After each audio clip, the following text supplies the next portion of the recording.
Jesus is coming soon. And before he does, there'll be a tremendous deception in the Christian world. Paul describes a deception taking place in his time in 2 Corinthians chapter 11, verses 13 through 15. We read that there were false apostles, deceitful workers, transforming themselves into the apostles of Christ. And no marvel, for Satan himself is transformed into an angel of light, or truth. Therefore it is no great thing if his ministers also be transformed as the ministers of righteousness, whose end shall be according to their works. It's hard for us to imagine that religious leaders throughout the years may have brought into the church false doctrines. But the fact is that just before Jesus comes, two groups of Christians will be formed. There'll be one group that is waiting for Jesus and ready for him when they see him in the clouds of glory. In Revelation chapter 14, verse 12, we read a description of them. Here is the patience or endurance of the saints. Here are they that keep or obey the commandments of God and have the faith of Jesus, the experience of Jesus. Another group is brought to view that are lost when God comes to this earth. In Revelation chapter 14, verse 9, we read, "And the third angel followed them, saying with a loud voice, If any man worship the beast in his image, and receive his mark in his forehead or in his hand," verse 10, "the same shall drink of the wine of the wrath of God, which is poured out without mixture into the cup of his indignation, and he shall be tormented with fire and brimstone in the presence of the holy angels and in the presence of the Lamb." It seems extremely important that you and I understand what the beast is and what his mark is. But how do we identify the beast and his mark?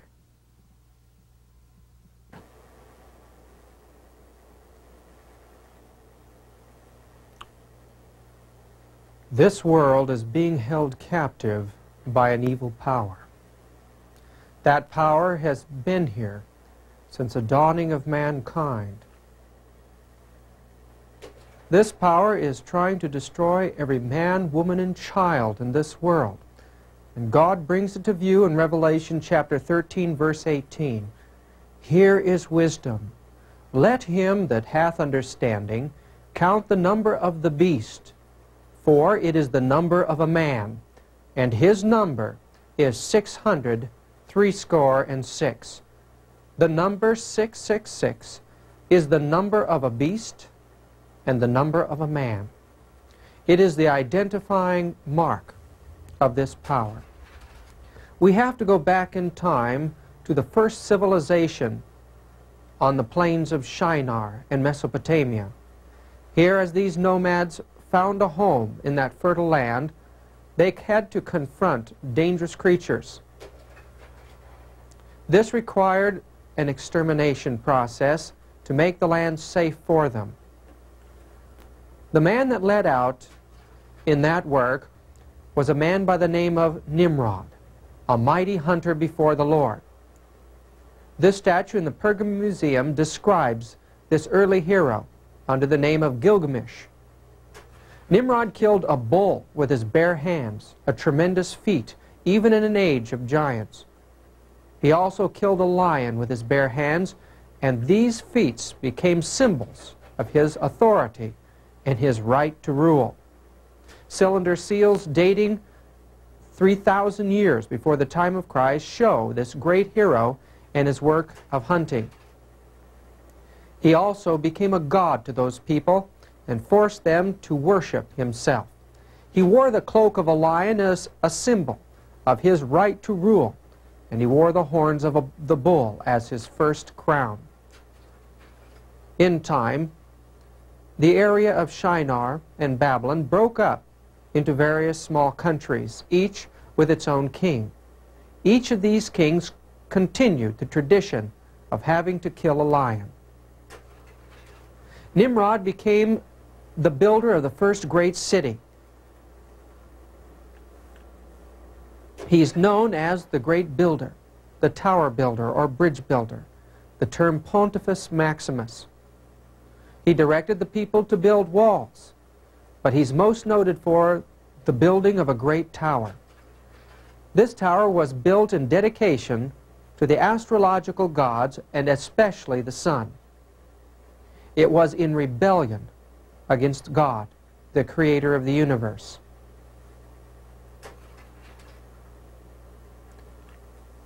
Nimrod had a beautiful wife, a blonde and blue-eyed woman who captivated the senses of his kingdom.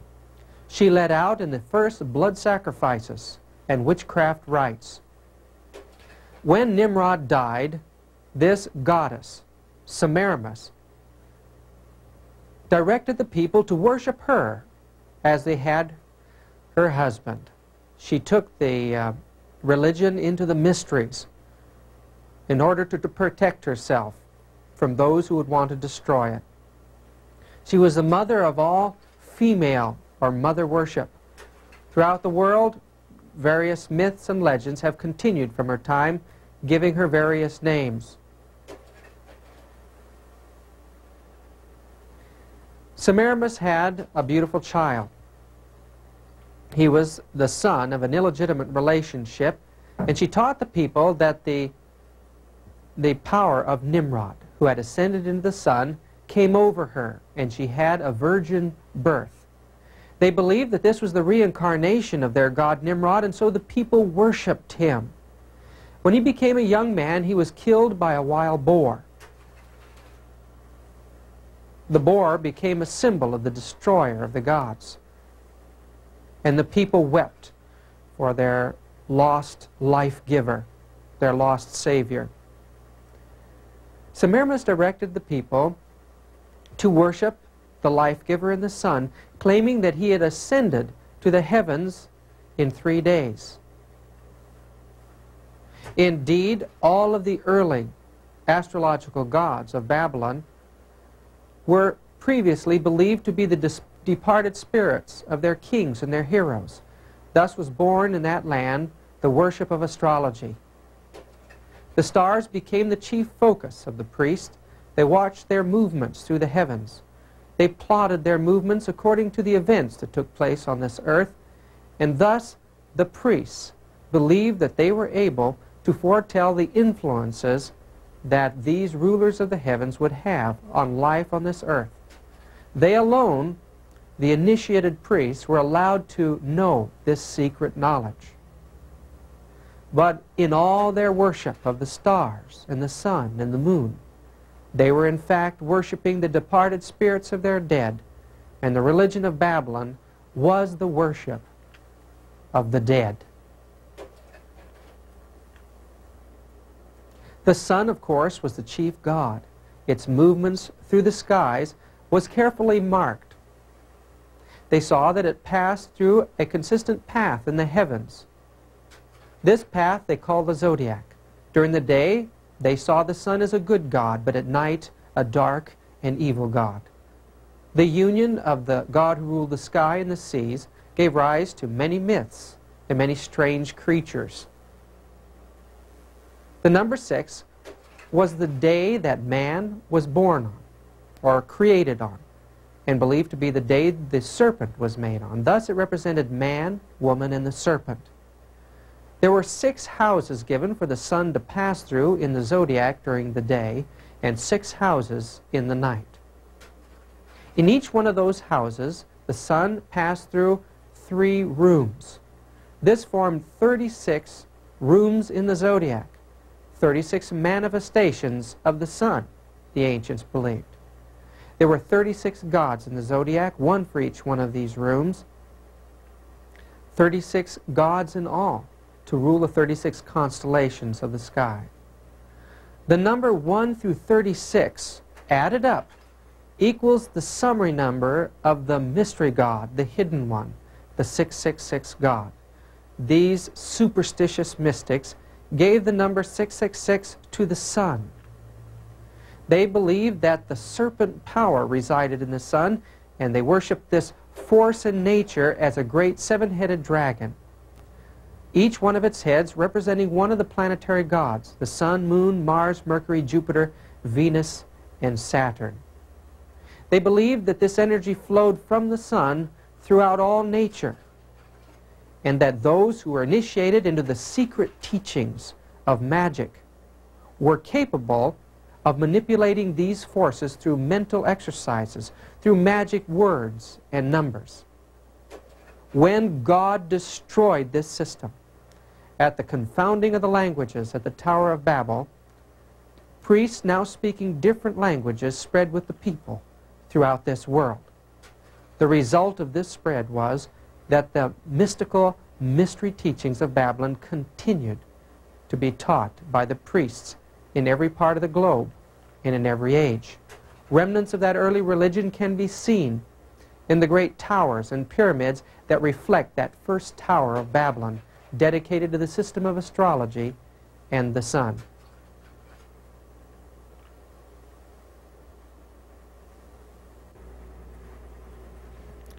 In the centuries that followed the time of Nimrod, Babylon came under the control of other kings. But 600 years before Christ, the Babylonians rose up and overthrew their Assyrian rulers.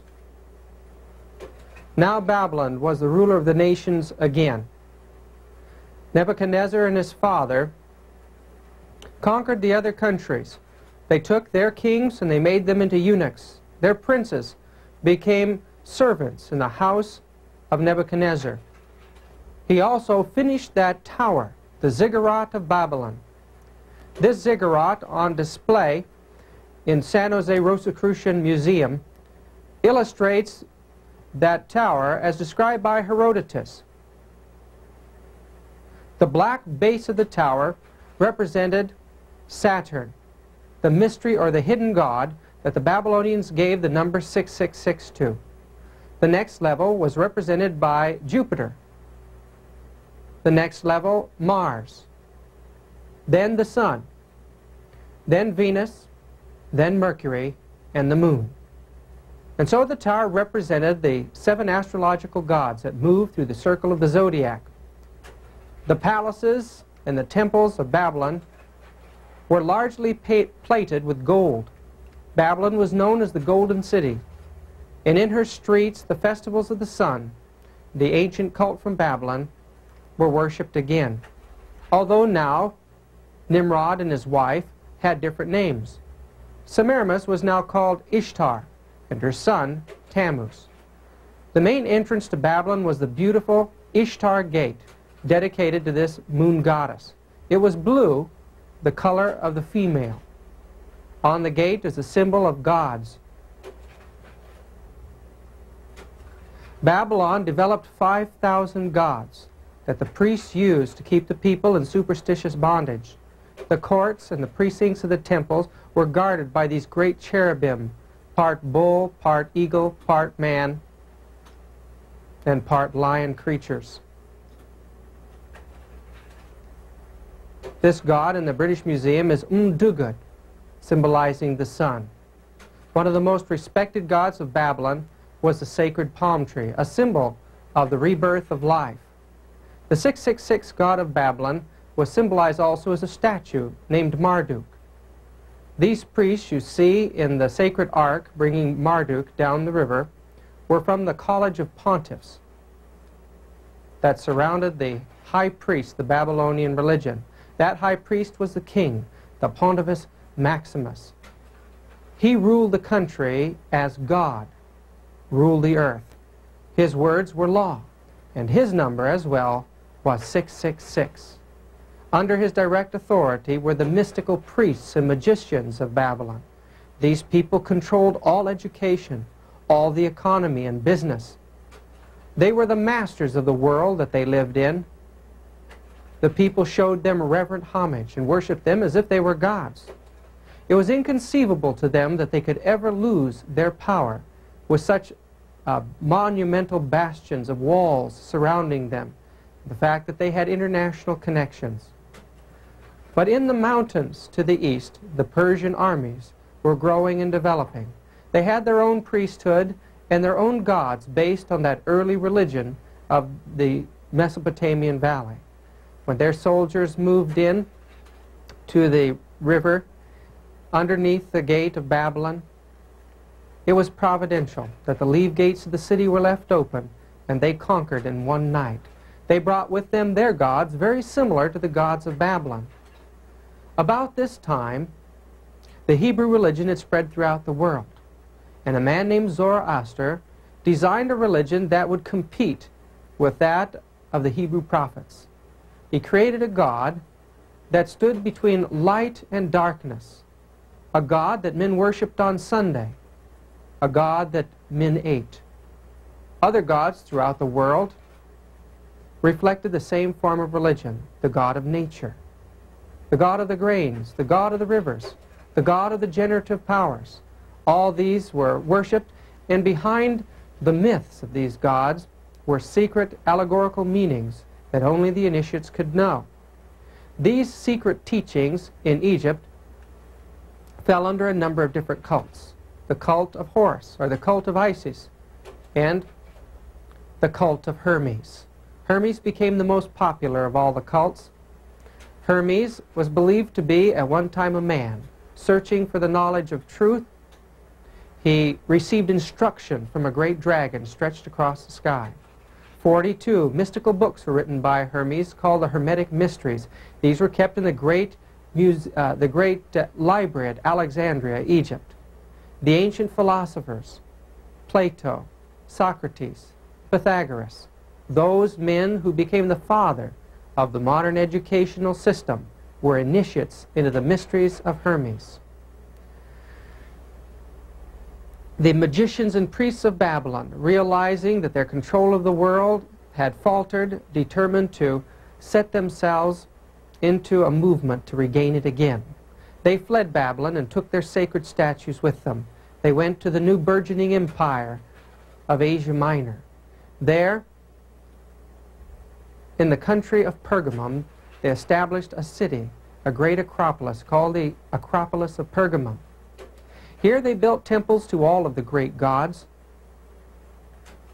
The most important temple of all was the temple dedicated to the god Zeus. The front of this temple has been rebuilt in the Pergamum Museum in East Berlin, and all around the front of it is a great facade that shows the war of the Greek gods. In the temple itself, these priests kept a giant serpent. That serpent, or Asclepius, was a god of pharmacopoeia, or sorcery, fascination with drugs and hypnotism and the magical arts. In these temples, they taught students how to carry on these rites of magical healing. The Babylonian priests continued to worship their secret gods, and in 168 BC, when Rome conquered the world, it was their plan to enter Rome and take over the world from there. In 133 BC, the last of the priest kings of Pergamum bequeathed the priesthood of Pergamum, the Chaldean priesthood, to Rome. And there they brought their Palladian and their sacred altar stone. Their god Stur, or Saturnus, added up to the number 666 in the Chaldean hieroglyphs.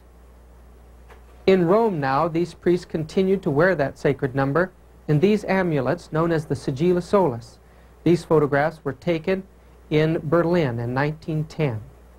On the front of these sacred amulets are the numbers 1 through 36, scrambled up, the 36 gods of the zodiac. As you add up each row, it comes to numbers 111. As you add the summary number of those digits, you come to the number 666, the number of the hidden or mystery God. The penetration of the religion of Babylon became so general and so well known that Rome was called the New Babylon, Faith of Our Fathers, by Cardinal Gibbons, page 106.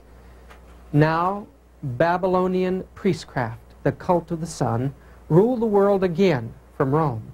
It was at this dark hour in its history that Jesus Christ came into this world, and through him God flowed into this world his Spirit into human hearts.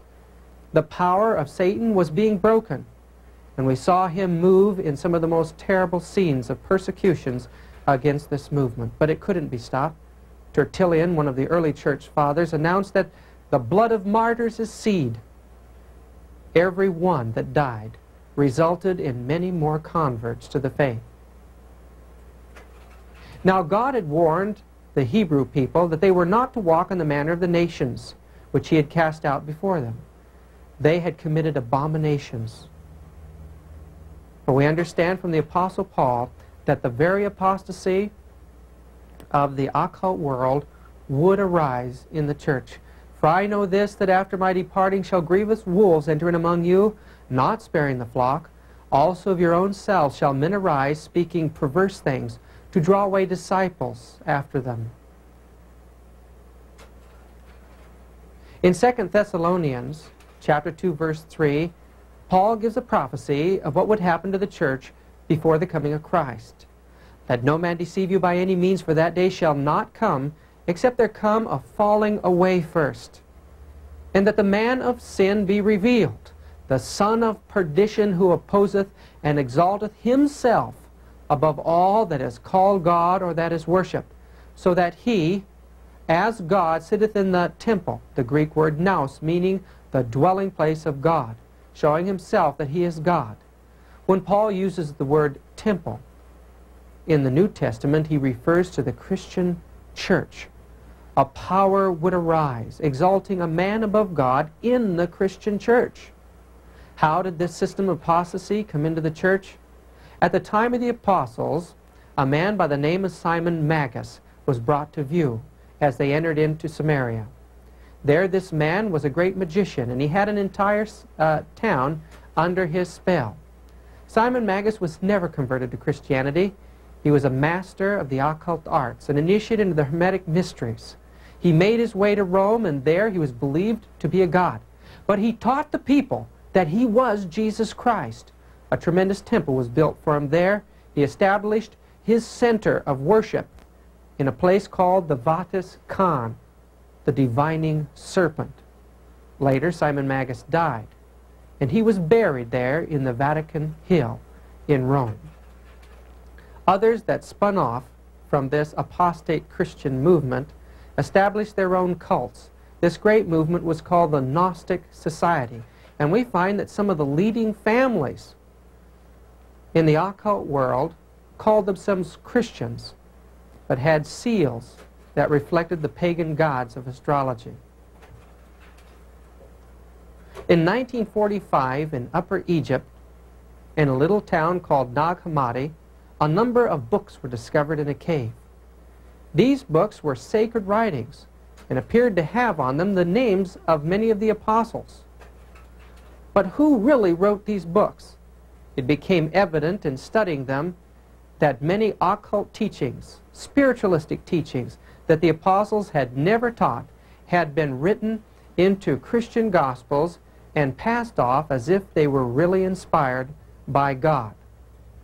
This Gnostic movement, this counterfeit movement of Christianity, resulted in a deterioration and a destruction of many of the fundamental beliefs of apostolic Christianity. One thing that it did is it led men to allegorize and mythologize the scriptures to fit their own intellectual and philosophical views. These men believed that only the pneumatic part of man was redeemable, or that only the spirit of man was redeemable, a purely pagan principle up to that point. They de-emphasized the concepts of eschatology, or the prophecies leading to the coming of Christ, in favor of the existential movement, the experience. It was these men who brought into the church the pagan concepts of oracular voices or ecstatic utterances, tongues. They minimized the concept of disobedience, claiming that men could never obey, and that the law of the Old Testament was an evil law and had to be destroyed. Thus they introduced antinomianism into the Christian world. They didn't believe that the miracles of God were anything special. They taught that any man could do miracles. They de-emphasized the concepts of evil angels, fallen angels. Theology became a system of philosophy, and important words of the Bible were just spiritualized away. The cardinal doctrine of the movement was the non-flesh of Jesus Christ. These people claimed that Jesus was only pure light because only pure light was God, and anything physical was in itself evil. Therefore, man being evil could never obey the law, and his work was just to come to know the light, and he would be redeemed and saved. The Gnostic error that Jesus had a different kind of body than we are was a doctrine that has changed the face of the entire Christian world. John called it the teaching or the spirit of the Antichrist. In 1 John chapter 4, verse 2 and 3 we read, "Hereby know ye the Spirit of God, every spirit that confesseth that Jesus Christ is come in the flesh is of God. And every spirit that confesseth not that Jesus Christ is come in the flesh is not of God. And this is that spirit of Antichrist, whereof ye have heard that it should come, and even now already is in the world." How did this strange teaching come into our Christian church? Well, the answer is simple. Many of the early church fathers felt that the highest form of worship was to unite the tenets of paganism and Christianity together. Such was the work of men like Jerome and Augustine. It was Augustine who had been a Manichaean Gnostic for 10 years of his life, and he believed that human flesh could not obey the law of God. Thus he merged his Gnostic concepts with the teachings of Christianity by developing the teaching of original sin. In this view, the idea was that Adam passed on the guilt and taint of sin to his offspring, and that because of that, every child born is born a sinner and cannot obey God's law, even with divine help. This resulted in concepts such as the Immaculate Conception of Mary, and in the Protestant religion, the idea that Jesus must have, through a miracle of birth, escaped the original taint of sin so that he could obey. But what flesh did Jesus actually take? We learn that in Hebrews chapter 2, verse 14. "For as much then as the children are partakers of the flesh and blood, he also himself likewise took part of the same." Jesus took the same flesh that you and I have, and through faith in divinity, he was able to perfectly obey the law of God. He was our example, and the character that he formed is a character that he'll impart to you and to me by faith. We have to obey God's law to be ready for his coming. In the book of Revelation, we read that at the end of time, there will be one small group ready for his coming.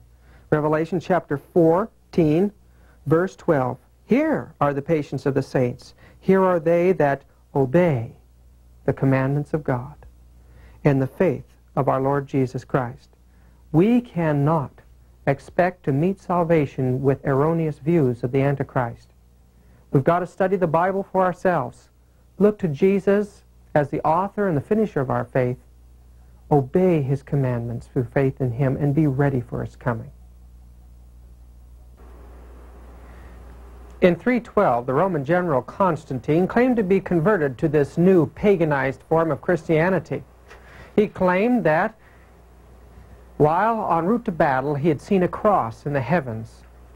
In following this cross, he won the battle and claimed the victory for Jesus Christ. When Constantine came to power, although he was a worshiper of the god Apollo, he claimed that he was a Christian. Coins that were made after that showed sun symbols all around him. In this painting in the Vatican, it shows Constantine giving the statue, symbolizing the political power of the kingdom, to the Bishop of Rome at that time. Whether or not this really happened is irrelevant, for we know that somehow the Bishop of Rome became the ruler of the entire Christian world. It's assumed that the Roman Catholic Church became the political authority over Rome.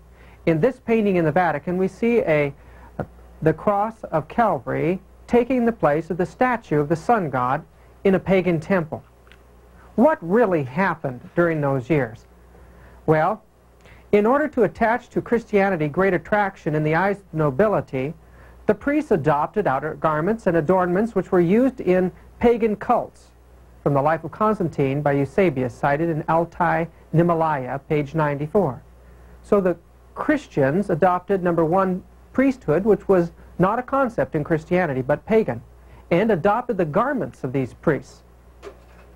What we see the priests wearing today in the Christian church are in fact pagan outfits. The church did everything it could to stamp out such pagan rites, but had to capitulate and allow the rites to continue with only the name of the local deity changed to some Christian saint's name. Religious Tradition and Myth by Dr. Edwin Goodnor, professor of religion at Harvard University, page 56 and 57. So the church adopted the pagan gods and gave them Christian names. Many of the gods we see, or the statues that we see in the Christian churches today, were originally gods that the pagans bowed down and offered sacrifice to.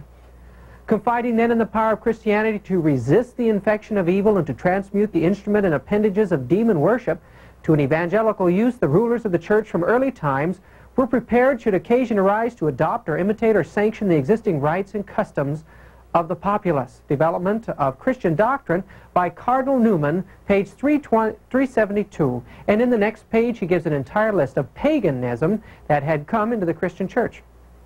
So the rites of Christianity today are pagan in origin by the church's own admission.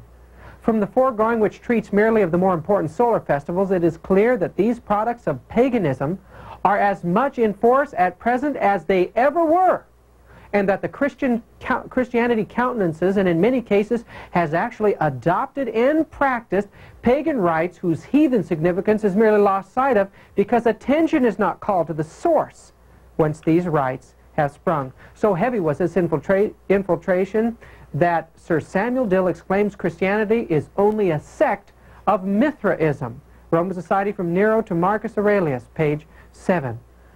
We know that Mithraism was the state religion of Rome at the time that the Christian church was established there. Evidently, tenets of Mithraism, such as Sunday worship and eating the wafer in the Mass, were adopted into Christianity at that time. Mithra worship was the worship of astrology and the worship of the mystical sun god and the god of nature. In short, sun worship, symbolically speaking, lies at the very heart of the great festivals which the Christian church celebrates today. And these relics of heathen religion have, through the medium of their sacred rites, curiously enough, blended with practices and beliefs utterly antagonistic to the spirit which prompted them. Sun Lure of All Ages by Occult, page 248. Scholars of the world, historians, and church leaders themselves admit that Roman Christianity is in fact pagan idolatry in a Christian guise. The symbols of the pagan world have been adopted into the Christian church and claimed sanctified by the union. In the book The Secret Teachings of All Ages by Manly P. Hall, we read, "Yet the cross itself is the oldest of the phallic emblems, and the lodge-shaped windows of the cathedrals are proof that the Ionic symbols have survived the destruction of the pagan mysteries. The very structure of the church itself is permeated with sexual symbolism or phallicism. Remove from the Christian church all emblems of priopic or sexual origin, and nothing is left." When we look into the Christian churches today and see those windows, the layout of the floors and the arches and the domes, we're looking at symbols of raw pagan sexual worship. The spires of the churches, the courtyards, all reflect the early concepts of sexual worship. When the zealots of the primitive Christian church sought to paganize Christianity, the pagan initiates retorted with a powerful effort to paganize Christianity. The Christians failed, but the pagans succeeded. With the decline of paganism, the initiated pagan hierophants transferred their base of operations to the new vehicle of primitive Christianity, adopting the symbols of the new cult to conceal those eternal verities which are ever the priceless possession of the wise. So, Christianity became the actual home of the pagan leaders in that age. Pagan men, now claiming to be Christian, were leading out. The world cloaked with a form of righteousness walked into the Christian church. Now the work of corruption rapidly progressed Paganism, while appearing to be vanquished, became the conqueror. Her spirit controlled the church. Her doctrines, ceremonies, superstitions were incorporated into the faith and worship of the professed followers of Christ. From the Christian history book, The Great Controversy, page 50. Paul had warned about the dangers of Gentile worship. In 1 Corinthians 10:20, he told the Christian church, "But I say that the things which a Gentile sacrifice, they sacrifice to devils, and not to God. And I would not that ye should have fellowship with devils. Ye cannot drink the cup of the Lord and the cup of devils. Ye cannot be partakers of the Lord's table and the table of devils." Christianity had become devil worship from beginning to end. As we look at the sacrifices and worships of the pagan world around them, knowing that this worship was ascending up before Satan and his evil angels, we're realizing that the Christian church, in adopting these same forms, were in fact sending their worship up before the same powers. In a comparison between sun worship and Christianity, we find an exact parallel today. The nativity of the sun, the birth of Tammuz, December 25th, is now called Christmas.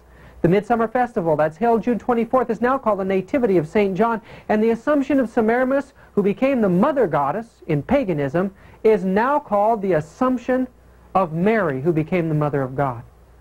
The mother goddess was worshipped and titled the Queen of Heaven. And that's the title that the Virgin Mary is given today. Cakes were decorated and dedicated to the goddess with a T crossed on it. Those are called the hot cross buns in the church today. The 40 days of fasting and lamentation for Tammuz are now called Lent in the Christian church. The festivals of Easter are still called Easter, and the resurrection of Tammuz at Easter and the procession of graven images during Holy Week is now the procession of the graven images of Jesus, Mary, and Peter, and of the saints.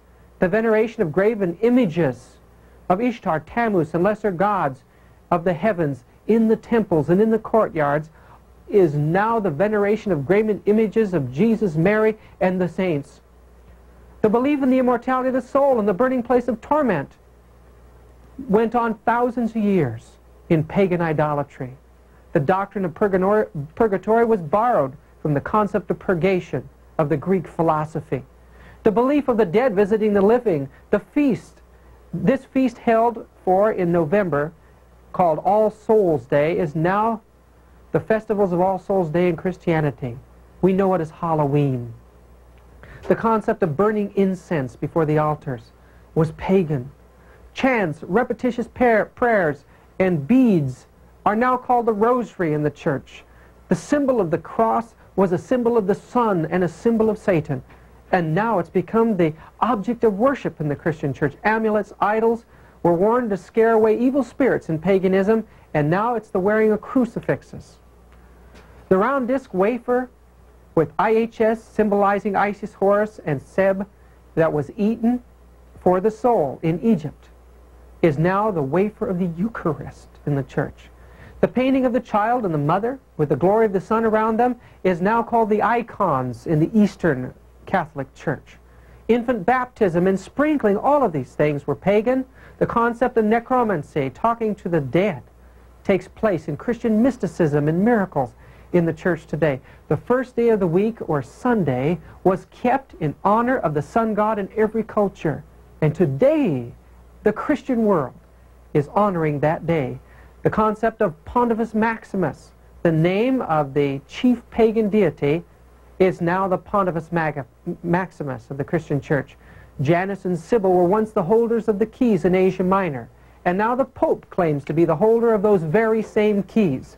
The concept of a high priest king carried on the throne is seen in the Pope being carried in the Sadia Gestoria.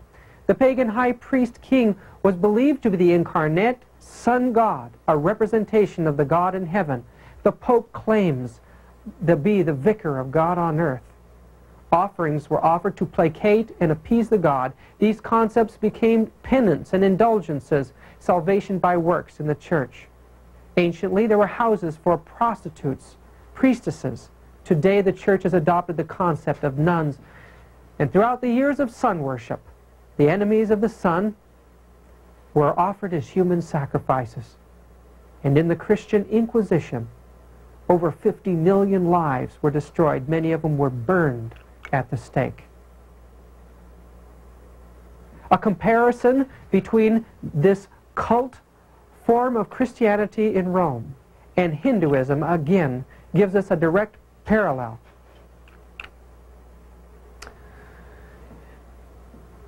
In Romanism, the Bible was kept away from the laity and put in an obscure language, and only the priest was believed to understand it. In Hinduism, it was believed that only the priest could understand the Vedas, and it was kept from the common people.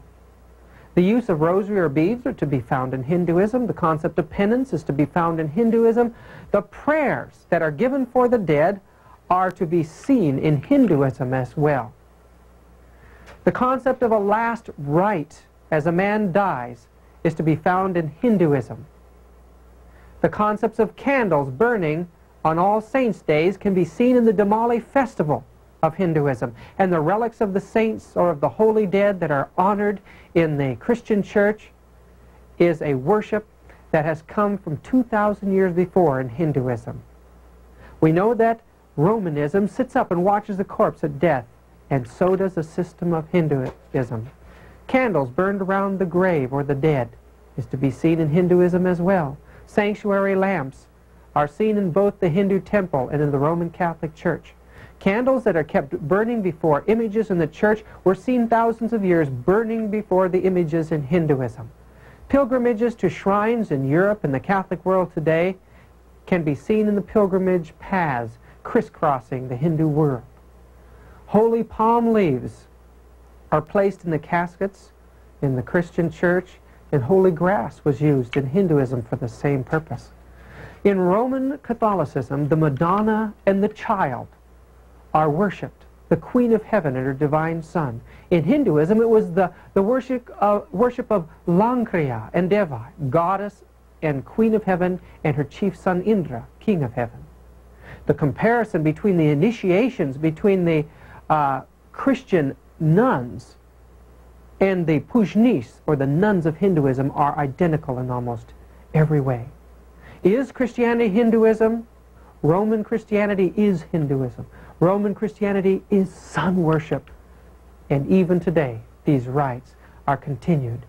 As we go into the great Christian cathedrals of worship, find that the rounds of ceremony there, the worship there is in fact the ancient worship that began on the plains of Shinar in Babylon so many centuries ago. How far did the church go in her compromise with pagan idolatry? I'm afraid that the facts would be shocking to you. We find in the book written by Richard Payne Knight on sexual symbolism that the church in southern Italy as late as the 18th century was still encouraging her people to bring to the church symbols of their sexual organs to be offered to the saint Cosmos, originally called Priapus by the pagans. It was discovered that in southern France, the church had sexual organs carved in the apex of their doorways for the people to look at as they entered the sanctuary. The most surprising and shocking part of this vulgar worship was the worship of Priapus in southern France, where this sexual god was placed as a statue under the name of Saint Photon in the sanctuary, and the young women were encouraged to give their virginity to it. God did not leave us without warning. We find that the Bible gives a clear picture of not only what God requires of man for salvation, but of the great dangers that face us in our war to keep the truth pure. The last of the apostles, John, was exiled to the Isle of Patmos. There it appeared that his work for the Lord was over with. But we find that God gave him a number of visions. Those visions gave a description of the history that God's people would face up until the end of time. John was given a vision of how close Jesus was to the church, and how much he loved them, and how he was taking care of them. Jesus was a great high priest in heaven, ministering his righteousness his counsel, his rebuke, and his warnings to his people. John was given a view also of the enemy of the church through its various forms. He saw the Roman pagan system as a great seven-headed dragon, and he also saw rising from that allegorical sea a monstrous beast with 7 heads and 10 horns. In fact, this beast was made up of symbols that was a combination of all of the systems of pagan idolatry that had dominion over the earth from the time of Babylon. What power came after the Roman pagan system passed off the scene? It was the Roman Church. And this great beast, which is a compromise of all the paganism of the fact, was in fact the Roman Catholic system. We find also in Revelation chapter 17 a magnificent view of the church as a harlot who was turned away from God and united with the political powers of this world. This woman's name is Mystery, Babylon the Great, the mother of harlots and abominations of the earth. And the Lord has warned us to not be a part of her. There are many ways of proving that the teachings of Babylon and the system of 666 have filled the church. Ancient Babylon is now ruins today. The land of Mesopotamia is just a waste place. But we find the curse that resides over Babylon is also over religious teachings. In the time of John, the ancient cults were almost a thing of the past. They were dying in strength. It was necessary for these mystics to regain their power through taking over the new system of Christianity. But they maintained their pagan idolatry. In the British Museum, this great boundary stone from Mesopotamia gives 5 symbols of the sun. Indeed, all of the boundary stones that are to be found around the Mideast give symbolism of the deities of the sun, the moon, and the stars in nature. Only those conversant with the secret language of antiquity are capable of understanding the divine significance of these emblems from the secret teachings of all ages. Evidently, these symbols ever remained the same in their value, but their public meanings change from age to age. The number 6 can be stated in many different ways through the G, symbol of God, gnosis, generation, geometry, and goat. The S, O, V, and U were all serpent symbols. 3, 4, 7, 8, and 10 were numbers that were used to represent this cosmic power. The arrow, the cross, the circle and the cross, the stigma, and the 1 all symbolize the generating principle of the sexual god of nature. The next row represented this great 7-headed serpent, this great 666 power, the Trinity of heaven. In the last row, the S, or the shin of the Hebrew alphabet, was a trident symbolizing Trinity. The pentagram represented the forces of nature. Up, when one point pointed up, it represented the upper houses of the zodiac. When it pointed down, it represented the rulership of the lower houses of the zodiac. The equilateral triangle equals 360-degree angles, and when it was placed over itself, like this hexagram, or the 6-pointed star, it symbolized the generative powers of nature and became the evil star in witchcraft. All of these symbols represented the same thing. The occult priests believed in one monotheistic force that surrounded them and flowed throughout all nature, but they taught the people a superstitious fear religion of many, many gods. They surrounded these poor people's lives with myths and symbols of gods. The supreme symbol of God was the sun. We find the sun was pointed to as the source of all life and of all health. The reflection of the god of the sun in the underworld was believed to be the gold that was found in the earth, and so it was holy. It was this sacred gold that was kept in the pagan temples, and the gods were plated with it. When the church took over the pagan world, she also adopted gold, and we find that within the cathedrals and the churches of the Christian world today, there is gold, gold, gold everywhere. The treasuries are filled with gold. The statues are gold. And the architecture is gold. In fact, the church itself has the largest percentage of gold of any organization in the world. As the ancients squinted at the sun, it became a cross in their eyelids, and so the cross was the first hieroglyph or symbol of the sun. We see it here on that boundary stone in the British Museum from Mesopotamia, on the chest of the god, on these cylinder seals from 3,000 years before Christ, and on coins throughout the pagan world. This cross was universal. On this seal, we find that the circle and the cross is united. This symbol of male and female in union was adopted in Africa as a symbol of fertility among the natives. And in Egypt, it is the Ankh, the symbol of the immortal life. Here, the apostatizing Christians in the Coptic culture adopted the pagan symbol of life as a symbol of their religious teachings. It had no connection with the cross of Calvary when it was first adopted into the church. The cross of the pagan god was taken into the church in every form before her history was over with. And today, we find that these crosses and pagan symbols are to be found on her altars, in her architecture. We find that the cross is the main object of worship in the church today. It's hung around the neck as an amulet. The priests lay in the shape of it in the floor in their initiation. Another form of the cross is this double cross, the ancient Babylonian sun god Shamash. We see it reflected in symbolism all over Mesopotamia. Here it is in this coin from Greece, and here it is in the floor of St. Peter's Basilica in Rome, Italy. This double cross can be found everywhere in the church. Another form of the sun god is this symbol of a wheel within a wheel. It's found on Apollo's chariot and in this Assyrian sun god. This Egyptian god Hathor, the eye of Osiris, is a wheel. Just as in Konarak, India, there are wheels all around the temple complex there. This Buddhist solar wheel is found in Thailand, a Persian solar wheel, Greek solar wheels, and this Roman solar wheel is in a libation bowl of this Roman priest.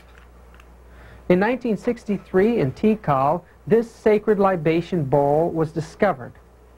It's a wheel within a wheel, and if you'll notice the double cross and then the single cross in the middle, it's a perfect solar wheel, just like the wheel in St. Peter's Square at St. Peter's Basilica, the largest solar wheel in the world. Solar wheels can be found all over the churches today. Wheels in the ceilings and wheels in the floor. Here we see a picture of a bishop holding a wheel and a painting of Mary holding a wheel herself. Another form of the wheel from the Orient is the wheel of life, the Buddhist wheel of life. It represents the three aspects of the cosmic forces. It can be seen on their advertisements and in their work.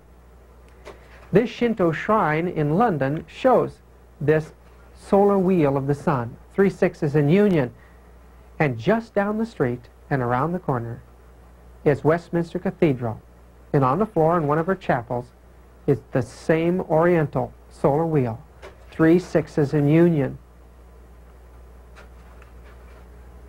Sol, or the sun god, was universally worshipped throughout the world.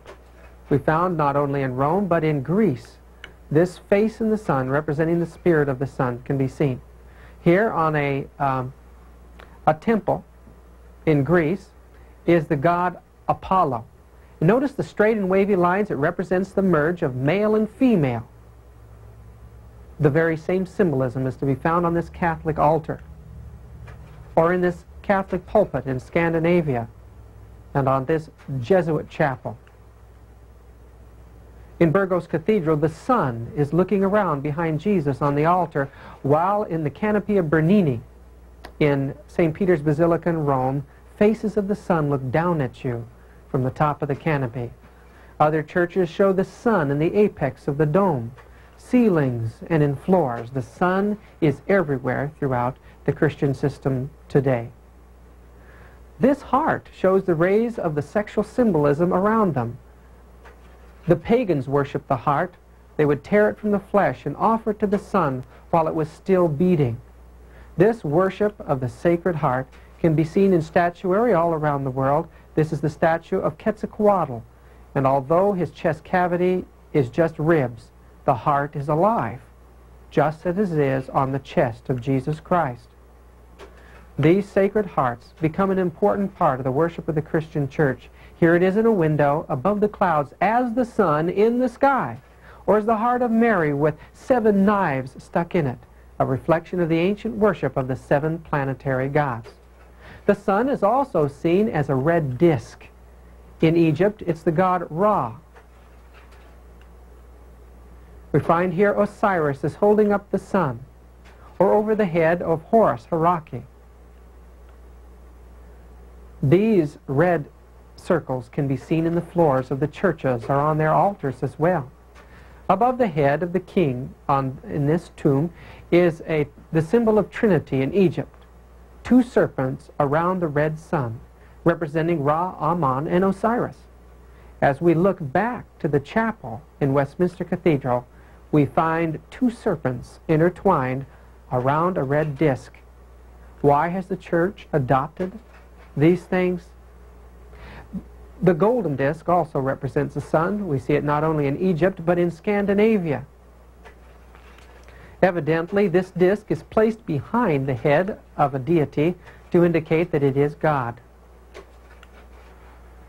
Even throughout the Orient, we see this over and over again, and behind the head of St. Peter. These discs, once called aureoles, now called halos, have filled the church, a remnant of sun worship. This blazing disc around Krishna is clearly a halo, and this ring around this Hindu god is clearly a halo. And here the same type of ring is behind the head of Mary.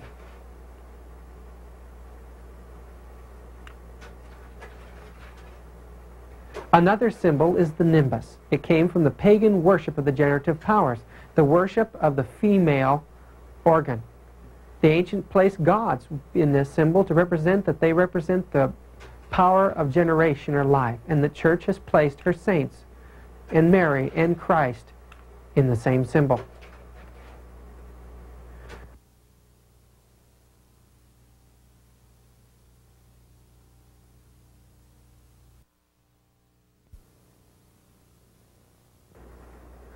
One of the symbols of the sun's rulership over the universe was that of a great big globe. And we see on boundary stones from Mesopotamia a king holding up a globe. Or in India, a Hindu god holding the sun in his hand. In Egypt, it was a scarab beetle that was worshipped as the one who held the globe across the sky, or the sun. This idea of holding a globe can be seen in the Greek worship. Hercules holds that globe as he fights his way through the 12 houses of the zodiac. Mithra of Persia holds that same globe, a symbol of the ruler of the zodiac, as well as Isis of Egypt, or this Roman Pontifex Maximus, or Caesar, with the globe in his hand. The church adopted this symbol of the 666 God and places it in the hands of its own deities, such as Mary and Jesus. Another form of holding up the universe is seen as being done by Catholicos, or Atlas, in this picture. We find that it's reflected in Roman Catholic altars and on the top of the tiara in the Vatican, where a large globe is found on the top of it, and a great orb is found at the top of St. Peter's Basilica. On this stone, found in South America, even these primitive people worship the sun. And we can see that one of the symbols of the sun is a triangle. Far away, thousands of miles across the ocean in Northern Ireland, we see that these ancient Irish people, pagans, carved the triangle on their great monolithic stones as a symbol of the sun. The American Indians carved that triangle on their terracotta coins as a symbol of deity. In Egypt, the triangle also was a symbol of the sun god. Pythagoras used the symbol of the triangle to represent all the mystical powers of God. Wherever we go in the pagan world, that triangle is seen. In the Rosicrucian Museum in San Jose, that symbol is a part of the Rosicrucian symbolism. As we go through the churches, we'll find that they've adopted this symbol of pagan origin as a symbol of the God of Christianity. An equilateral triangle is 360-degree angles, and it represents the 666 God. It has no place in the church. Another worship was the worship of the eye. It represented the eye of God and was found in the capstones of the pyramid. Here in the center of this capstone you'll see a circle with a dot. It represents the eye of Osiris, which was worshipped in fear by the Egyptian pagans. They kept eyes in their pockets to protect them from the evil eye. Even in Rome, we see that this form of worship was adopted, and on this pagan Roman grave is carved a giant eye as a symbol of God. This Masonic pin illustrates the concept that the eye of God is placed in the equilateral triangle. That eye in a triangle is looking down at you from the great dome in Santiago de Compostella's cathedral, or in this confessional box in Torino, Italy, or in this pulpit in the Church of St. Louis in France. Everywhere you go, the Church uses the equilateral triangle and the eye of pagan idolatry as a symbol of the Christian God. Another symbol is that of two equilateral triangles placed over itself. It represents the generative principles of nature, and in the center of it is the all-seeing eye of God. All around it are the 36 sections of the zodiac, or the 36 decans that add up to the number 666. Aleister Crowley designed this pentagram, or hexagram. We see in the center of it the number 6 and the sun. These symbols are found in the Christian churches, as well as in the system of pagan idolatry. Here on a Catholic altar is that satanic symbol in the floor of a cathedral in England, and on the ceiling in Westminster Cathedral in London. Everywhere you go, you'll see these symbols that came from the occult in the church. Here in San Francisco, in the Jesuit chapel there, San Francisco University, the same symbolism. Now that hexagram forms a six-sided object in the center. It was believed that the bee who pollinated the flowers formed the hexagram in the wax because it was a symbol of God, and the bee can be found in the artwork throughout the churches. The pentagram is a symbol of the cosmic forces, whether up or down. We find it used in Satan worship, as well as in the worship of Lucifer. But here you'll find that symbol on Catholic altars and in floors. The scallop shell was a symbol of the universe, or the universal power. We see it reflected in many ways here on the head of Neptune, ruler of the seas, or here held up by Atlas or Catholicos. On this Roman grave in Rome, Italy, the scallop shell represents the universe, and the stairway represents the stairways to heaven. Venus is being born on that pagan symbol, the scallop shell, and here in the scallop shell she's disrobing herself. This is a Greek coin with a scallop shell, and here a pagan Venus stands with the scallop shell open, a symbol of sexual fertility. The church adopted that sexual symbol, that symbol of cosmic forces, and you'll find it throughout the churches today. Even in St. Peter's Basilica, we see a great painting of Jesus being sprinkled by a scallop shell. In Santiago de Compostela, that scallop shell represents the brother of Jesus, St. James. And we find these shells are used as fonts to hold the holy water for people that enter the churches. In Westminster Cathedral, beneath the floors of the church, is a chapel for funerals. If you look carefully at the apex of the arches, where the symbol of deity should be, they've placed a great gold scallop shell.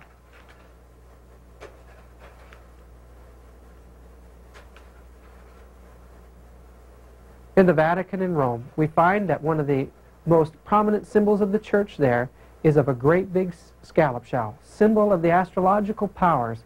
It has no connection with Christianity at all. And here in the floor at the Chiesa del Gesù, the Church of the Jesuit, is a sun connected to the scallop shells. The ancients believed that as the sun went into the sea, it became a fish god. And in Babylon, that god's name was Owains. We find in India the name of the setting sun was Vishnu, or the fish. Neptune was part fish as well, the ruler of the seas. And in Egypt, we find that Isis transformed herself into a fish while looking for the dead body of her husband. We find that in Assyria, this concept of the fish was worshipped as well. on this Wasserbecken, or this laver that's set before a pagan temple, we find that there are carvings of priests all around it. These priests have an interesting outfit on. On their heads they're wearing fish heads, or as Layard, the archaeologist, called them, fish's mitres. We find that reliefs from Canaan show that the priests of Dagon wore these fish's hats upon their heads, or these fish's mitres, as a symbol of their worship to Dagon, the sun fish. In Asia Minor, we find that in the Mysteries of Cybele, they portrayed her as wearing this sacred fish's mitre. Indeed, throughout paganism, here and there, you'll find that the priests wore this sacred fish's mitre. And here it is adopted into the church. Even today, they're still wearing that fish's mitre, or that fish head on their head with its mouth open. Another symbol of the sun is the three-high horn crown. It was a symbol that the sun ruled the heavens, the earth, and the world of the dead, or the underworld. It can be seen reflected in the artwork throughout the pagan world. And here we see a Mesopotamian king with a tiara on his head, Krishna with a tiara on his head from India, and the apostate Hebrew religion of the Kabbalah shows that their great sun god, the 666 god, wore upon his head the tiara, the three-high crown. The church adopted this three-high crown to show the pagan world that the Pope himself was the God on this earth. In the Vatican today, we'll find that there's a great tiara that represents that position of the Pope and is used in certain ceremonies. The crescent, as it lays on its back, is not the moon. It represents the female sexual powers and was worshipped as the womb of heaven. Here it is on the cylinder seal 2,500 years before Christ. It shows it as the deity of the skies. Venus, in the statue from the Vatican Museum complex, has a crescent on her head similar to horns. Indeed, the worship of the crescent began with the worship of the horns of the cow, the mother of the bull, which they believed was the generator of life. Around the head of the moon goddess of Rome is the crescent moon.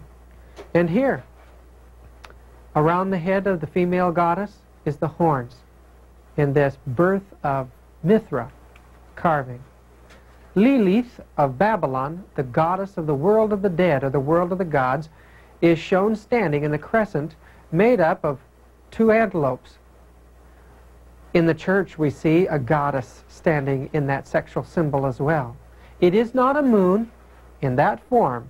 It is the same as it ever been in pagan idolatry. It's a symbol of the female generative powers. In Scandinavia, we find the statue of Mary in the middle of reindeer antlers. Because there weren't any cows up there, they put her in the middle of those antlers as a symbol of her power.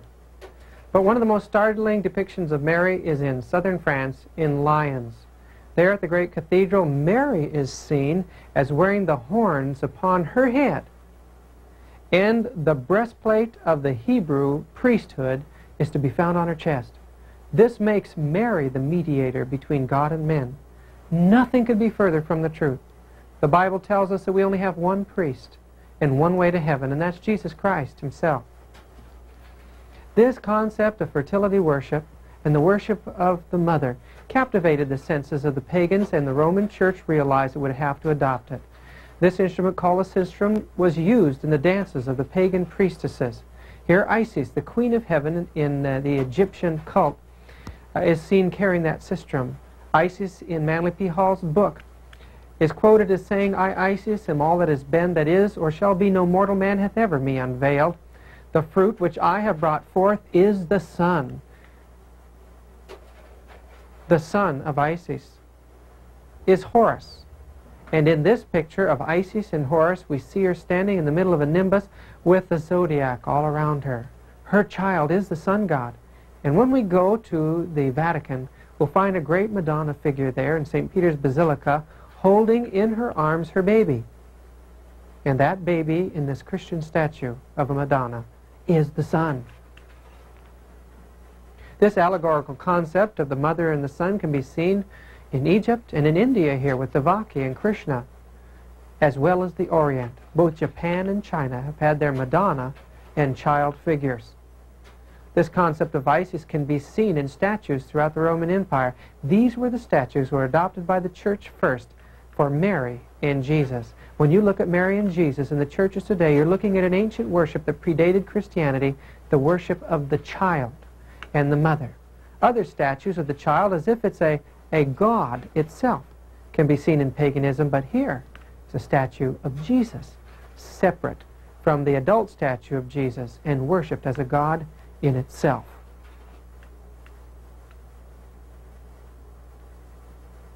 On this boundary stone from Mesopotamia, we see the god Shamash, the sun god, placed in the womb of heaven, the crescent. We can see it on cylinder seals. 2,500 years before Christ, the concept of the sun god in the crescent, or the male in the female. On this Mithraic altar, or in this Egyptian piece of jewelry, we see the disk of the sun placed in the crescent. Even in India, we see that symbol everywhere, the disk in the crescent. The asterisk was a symbol of the sun in Greece, and here we see 3 asterisks in 3 crescents. On this Mesopotamian relief, notice the deity of the sun and how it's represented in the sky. There is a disk in a crescent, just as there is in this Roman Catholic monstrance. Evidently, the host is placed within this crescent in many of the monstrances. In fact, most of the monstrances that we photographed as we went through these treasuries had a crescent to hold the wafer in. It represented the union of male and female sexes, thus the generative principle. Is that what's being worshipped? And the people don't realize it? The generative principles of nature? On this little door, on the sanctuary housing the instruments of the sacraments, I want you to notice that around the cup is grain and grapes. This was the worship of the god of nature. His name was Dionysius or Bacchus. In Rome, the gods of nature were often depicted as little goat-like men that had grapes, fawns, or satyrs. The worship of the sun god could be worshipped through drinking the grape. It was believed to be his blood. We know that in Mexico, to the sun god, the mace was made in a meal and given to the people to eat. In Egypt, a wafer was served in dedication to the god there. And in Greece, to the generative principles, these wafers also had a place in the communion of the gods. At the Acropolis in Greece, the high priest had 3 strong men bring in bulls. He baked wafers and put them on the altar there. When a bull ate a wafer, he was killed, and then he was skinned. The people were encouraged to eat pieces of the bull's body and tear them apart, eating the blood and the flesh. Then the skin was filled with grain, and the people again were to tear apart the body and eat the grain. It represented that they were incorporating into their bodies the generative powers. This same form of worship was seen in the Persian god Mithra, the state religion of Rome. Here, these Roman initiates would take a wafer and eat it. In their initiations and their rites, they copied the pagan communions that had existed before. God was called into that meal, and it was passed around among these soldiers. Mithra worship is probably the closest to the systems of Roman Catholicism today. It's amazing, then, to find beneath the great cathedrals of Europe excavations of pagan temples where the Christians were first encouraged to worship by their priests and religious leaders. In St. Peter's Basilica, we find that there are some magnificent candlesticks that are used in the Mass. Now, if you look closely at each one of these candlesticks, there's a face on it. And we would assume that that face should represent the God that the Mass is honoring. But looking closely at those faces, you see the head of a being that is part man and part goat. That, friends, is a symbol of Satan. And many of these people don't realize that as they honor the Mass, they're carrying on pagan rites to Satan that existed thousands of years before. In St. Mary's in San Francisco, we see this wafer on display in the monstrance, and beside is a door that shows 6 hot cross buns. It was believed that the grapes were the blood of the god Bacchus, and that the one who drank it and became drunk had his spirit within it. It was an important part of initiation in the mysteries and plays an important part in the ritual of the communion in the Roman Church today, claiming that they're actually drinking the blood of the god. The Bible says that lest ye drink my blood and eat my flesh, you have no part with me. And now in the church only the priests are allowed to drink the wine. In the Vatican, on the chalice there, we find a strange looking face. An ugly man smiling with goat's horns. Again, we're looking at the worship of the generative principles of nature. How is it that God in every age could look at this and still love those who are doing it? We know that God is of infinite love. And He knows that man is confused, and He longs to have them wake up. Many, many years ago, a being that was the most glorious outside of deity itself rebelled against heaven. How art thou fallen from heaven, O Lucifer, son of the morning? For thou hast said in thine heart, I will ascend into heaven, I will exalt my throne, I will be like the Most High. This created being wanted to be a creator. He took upon him the symbol of deity, and he was cast out of heaven. John saw him as a great dragon trying to destroy God's church. As far back as we go in pagan idolatry, the symbol of the serpent was the symbol of those who worship the sun. From Babylon to Palestine to Persia, the serpent became a supreme symbol of deity. We know that in Asia it represented the energies of nature. In India it represented many aspects of God, as in Egypt where it represented the chaos, the energies where life came from. It represented the urea, the sacred asp.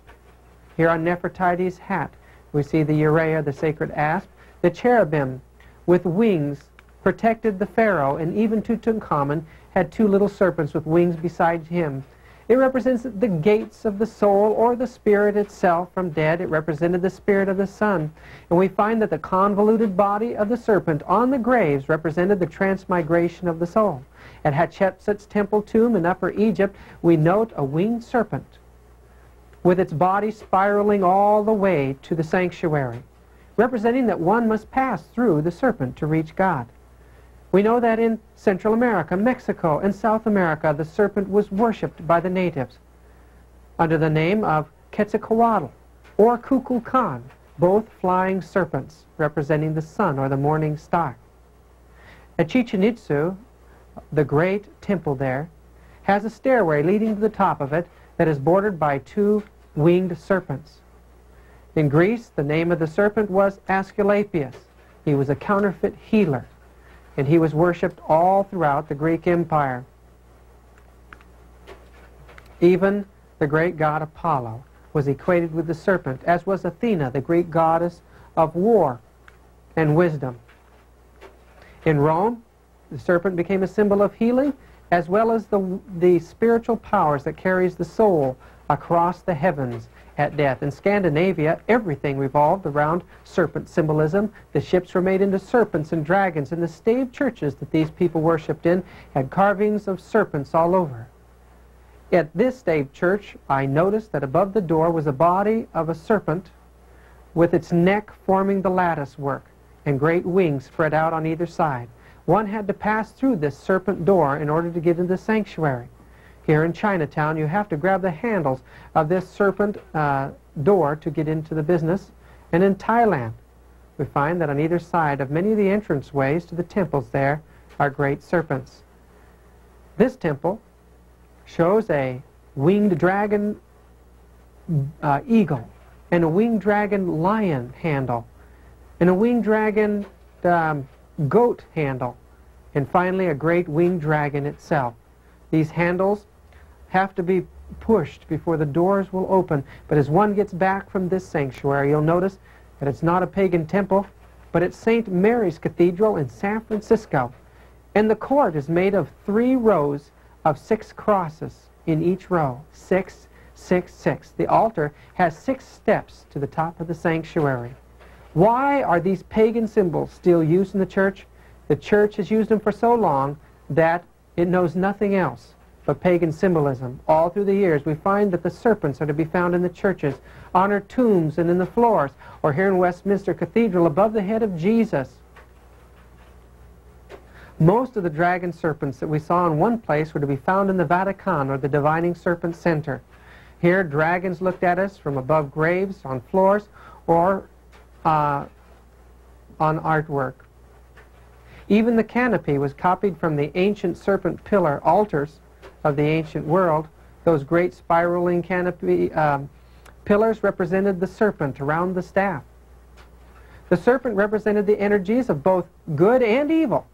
And we see here 2 serpents holding up the cosmic egg. That egg is to be found at the top of Bernini's canopy as well.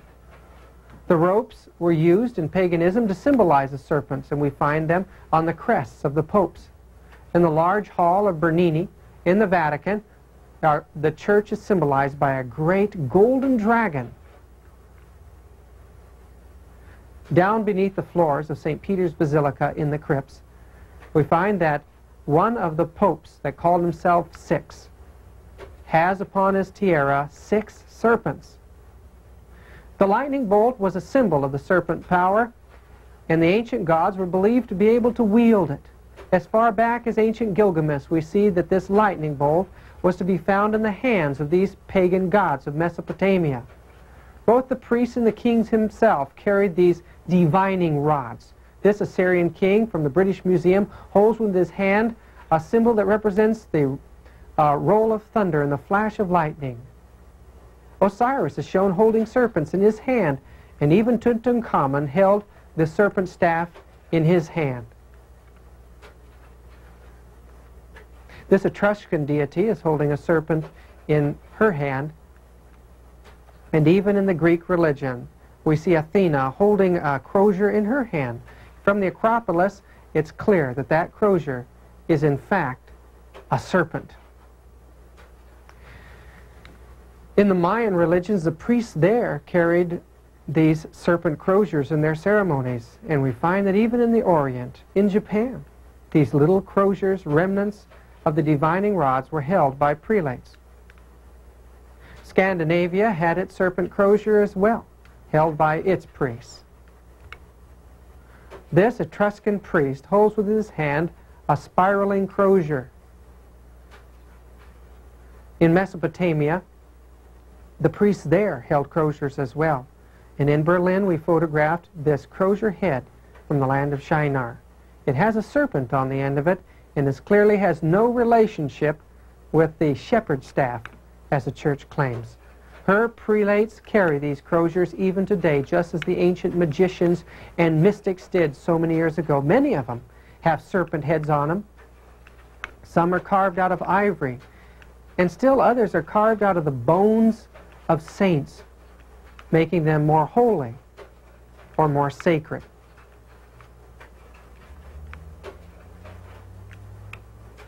In the eastern part of the Catholic world, we find the croziers have 2 serpents' heads on them, like this crozier found on the island of Patmos. Some show floral designs representing the generating principle, as this, which is beside the throne of the Pope today. Priests and prelates carry these as a symbol that they control the energy forces of nature, irrespective of what they say.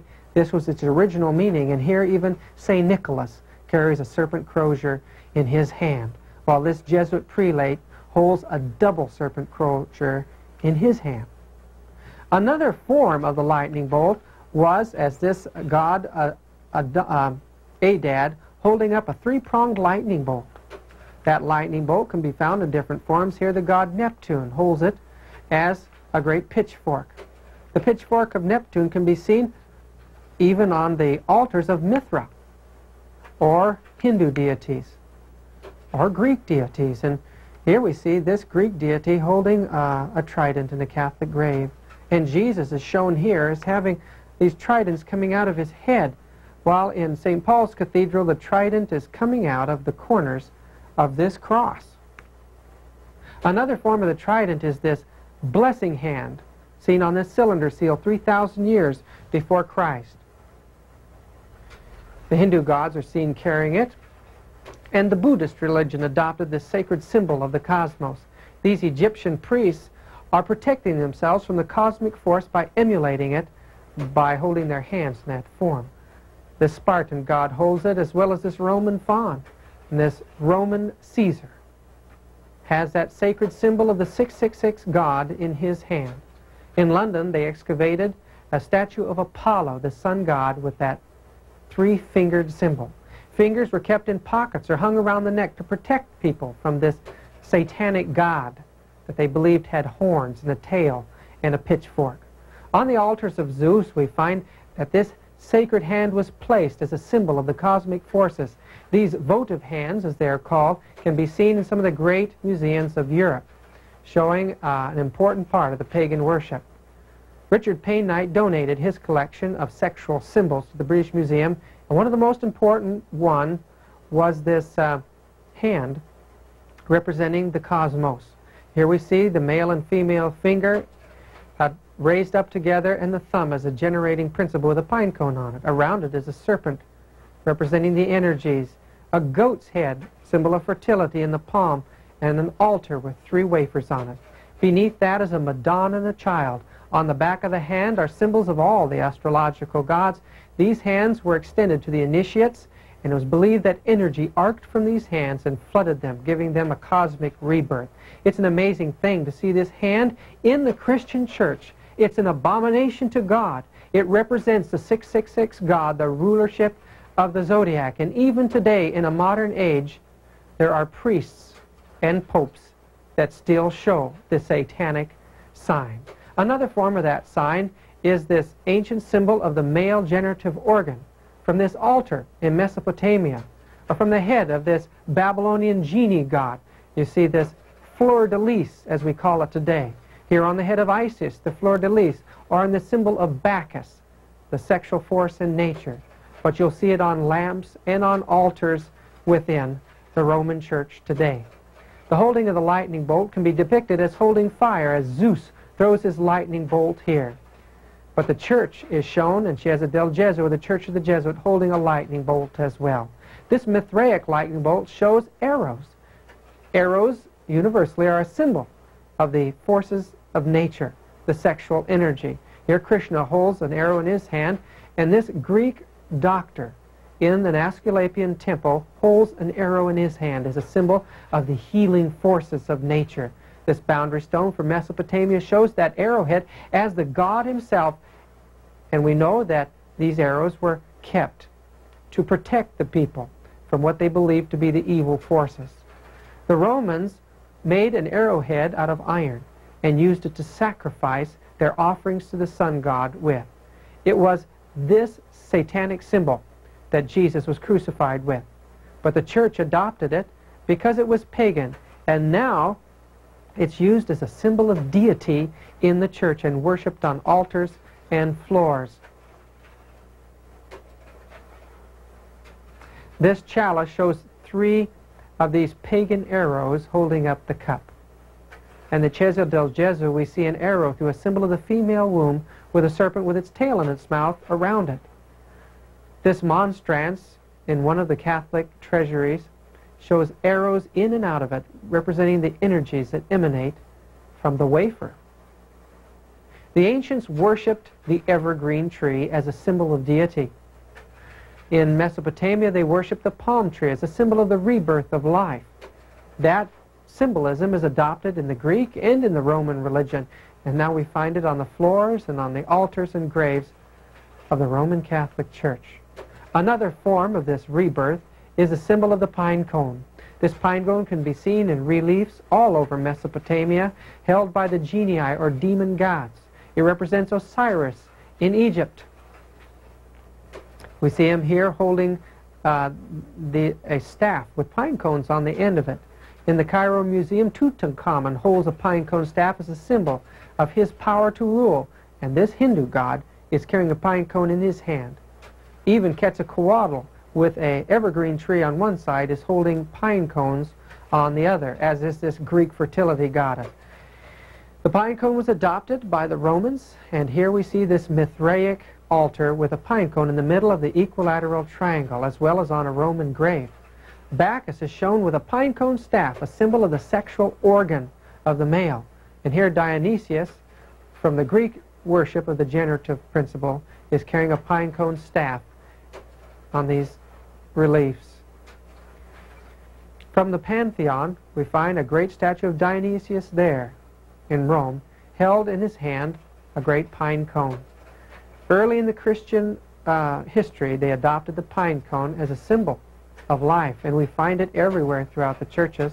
This ancient symbol of the sexual organs is to be found not only in the church artwork, but the largest one of them is found at a court called the Corte de Pena at the Vatican, the largest pine cone in the world, 2 stories tall. The Pope carries a pine cone staff, much as the pagan deities did anciently, and carries it with him as he travels throughout this world. The bull was a symbol of the fertilizing power of the sun, and the generative organs were worshipped in Rome under the name of Priapus, under the name of Min in Egypt.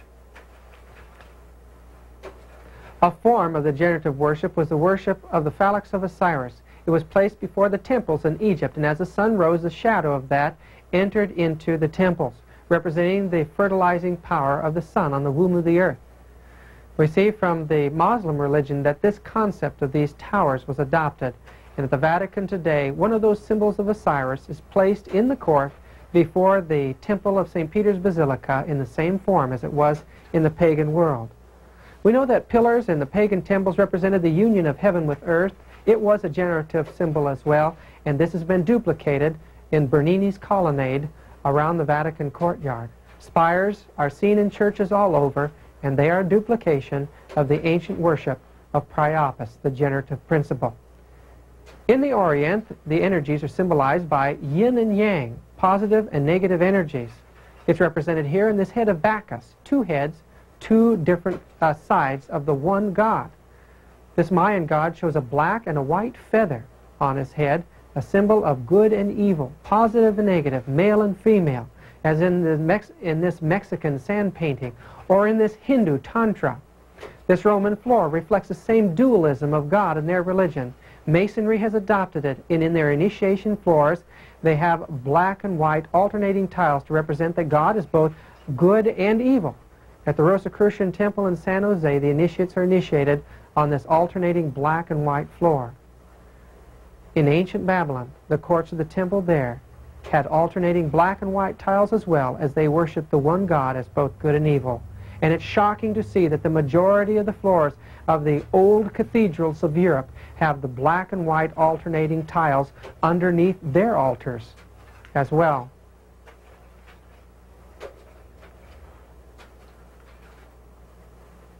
The god of darkness, the god of mystery, the god of evil, was the mystery god, Stur, Saturnus. In Babylon, the first god was Nimrod, and he was of a black skin. His name was Ethiopus, or son of Cush. Osiris, which was the same legend but in Egypt, was a black god as well.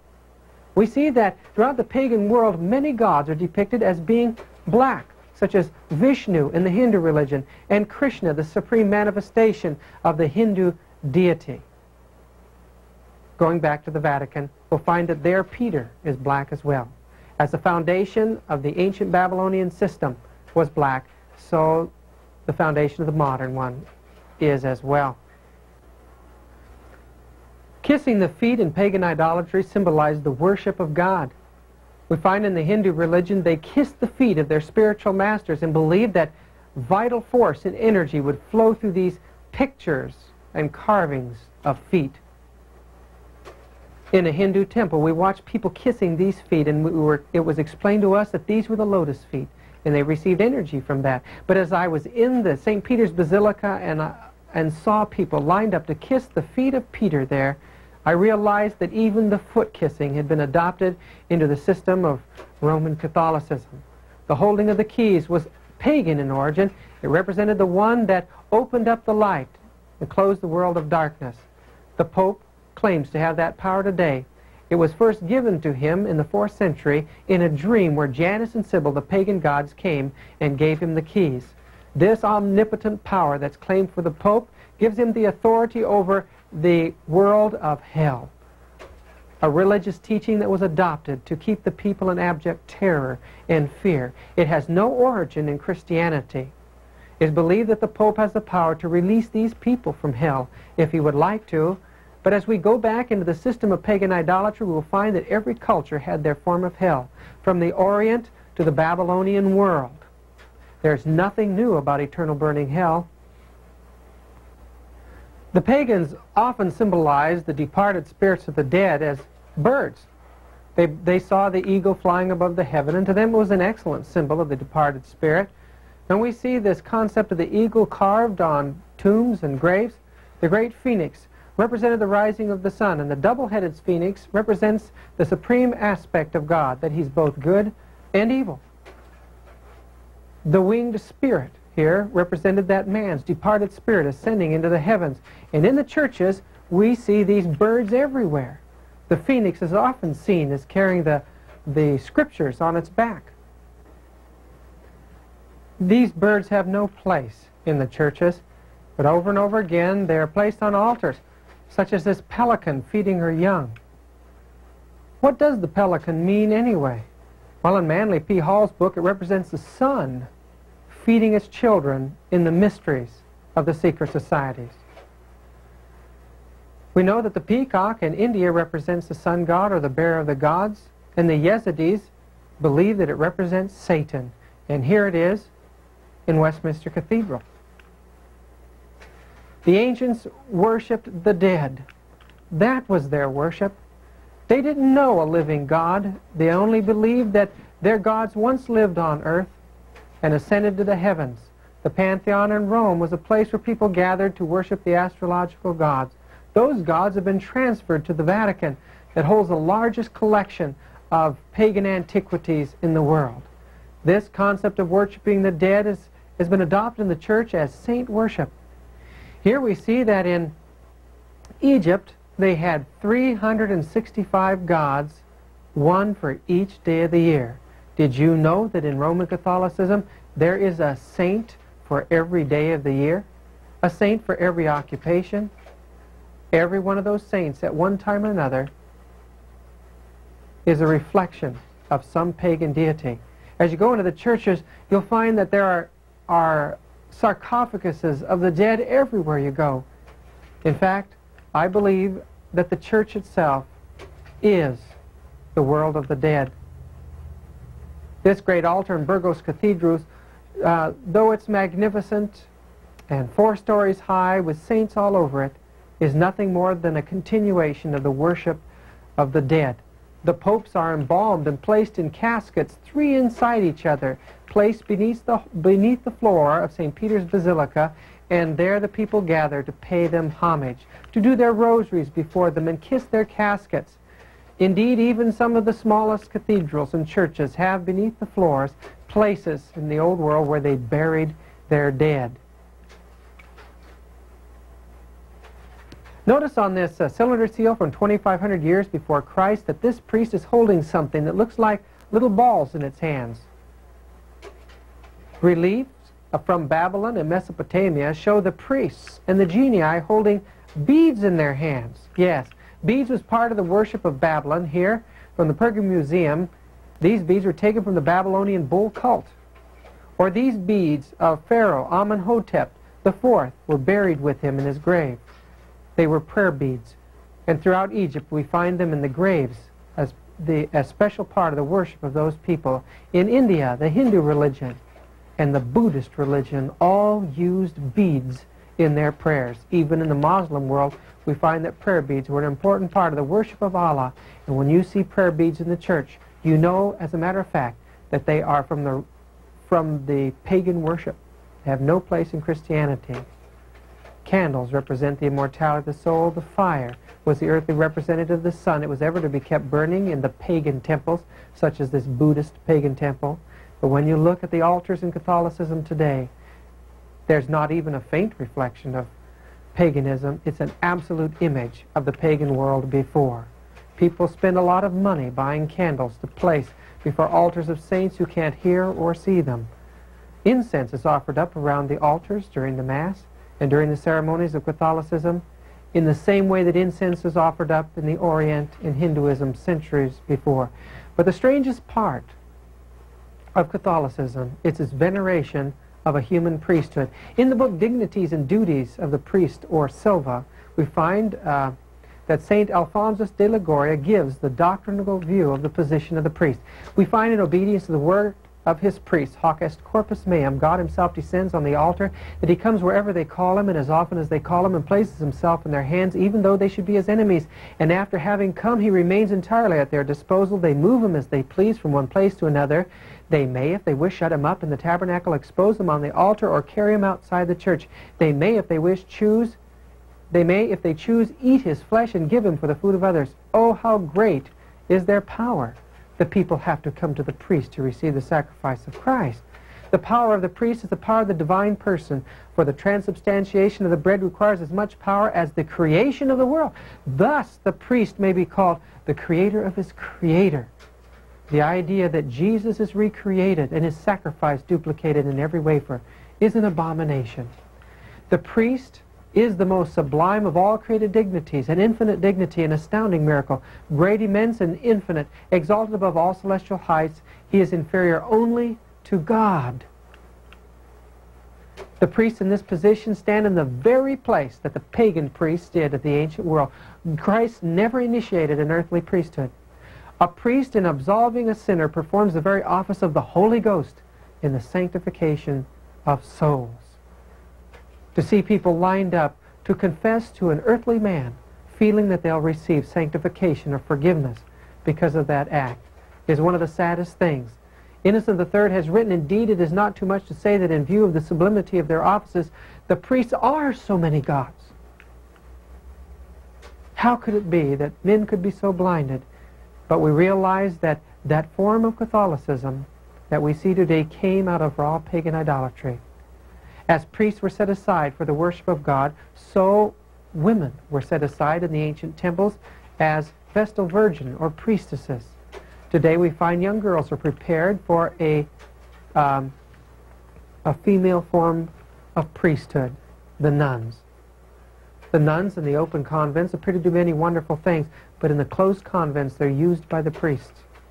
There they suffer, and there they die, and never allowed to see their family or their friends again. We don't fully understand what goes on behind the closed doors of those convents, but someday I pray to God that they'll be opened up and the truth will be revealed. The wearing of towers symbolized the rulership of the heavens, earth, and the underworld, the great tower builder, the Pont Maximus, and this is the name of the Pope. It's to be seen over doorways and on tombs throughout the Vatican. Names of the Pope have been chosen by the Church to add up to the name, to add up to the number 666, such as this name Vicarius Filii Dei, the Vicar of God. In Latin it adds up to 666. On this sacred door we see that each of the popes were 666 gods. This door has crests for each of the popes since it was put in, and notice those crests. Why, in each one of those crests are the number 666, 3 B's, 3 fleur-de-lises, 6 six-pointed stars. Latinos, or the Latin-speaking man, adds up to 666 in the Greek language. That man allows himself to be carried as God on the Sedia Gestoria in Peter's Basilica. And here we see the Pope sitting on a throne with a zodiac band around the top of it.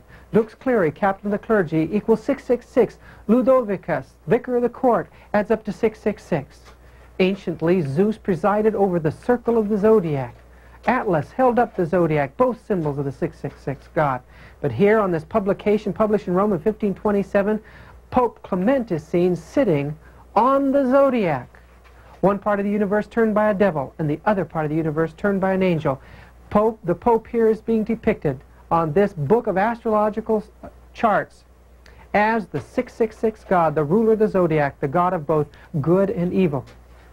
Italica Ecclesia adds up in the Greek language to 666, the Italian church. The center of that church is St. Peter's Basilica in Rome today, and as you get up above and you look down over the colonnade, you'll see that it's surrounded by solar symbols. A Latina Basilica, the Latin kingdom, adds up to 666 again. That kingdom is symbolized on this coin from 1825 as sitting upon, as a woman sitting upon a globe with a band around it. The church itself is the 666 God. Who is the God of Roman Catholicism? It looks like Jesus, but it is a counterfeit of the true God. And on this altar in the Jesuit chapel in San Francisco are 6 occult symbols of the sun representing the God of the Mass. In St. Peter's, in the Vatican in Rome, we notice this monstrance with 3 little letters under the case. SFS, sos, stigma sos, are 3 hieroglyphs for the number 6. The people don't realize when they bow down and when they worship this system and when they see this man at their head that they're really bowing down to that 666 God. In the Greek transliteration of the name, Satan adds up to the number 666. We understand, and it's clear, that the system of Catholicism is in fact the beast of Revelation. What is its mark? Going back, we find that God gave mankind a mark or a sign of his own authority. That sign resides in the Sabbath. Some scholars have felt that in the name Sabbath, the word sign of the Father is hidden. Sab being Father, both meaning sign, the B representing a dwelling place. But a study of the Bible proves that the Bible Sabbath, the seventh-day Sabbath, is the sign that God is the Creator, that He is our sanctifier and Redeemer, that He is our spiritual rest, that we're His people, and that in keeping that law among the other laws, it is a sign we keep all of God's commandments. Jesus pointed out that we were to keep the Sabbath after He died. His death didn't change the law of God, and He told His disciples that when Jerusalem was destroyed, to pray that their flight be not in the winter, neither on the Sabbath day, Matthew 24:20. How did the day get changed? How did the sacred sign of God get changed in the minds of the people to the Mithraic day of worship, Sunday? This is from the Converts' Catechism on Catholic Doctrine. Why do we observe Sunday instead of Saturday? We observe Sunday instead of Saturday because the Catholic Church and the Council of Laodicea transferred the solemnity from Saturday to Sunday. How prove you that the Church has power to command feasts and holy days? By the very fact of changing the Sabbath into Sunday, which the Protestants allow of. Have you any other way of proving that the Church has power to institute festivals of precept? Had she not such power, she could not have done that in which all modern religionists agree with her. She could not have substituted the observance of Sunday for the first day of the week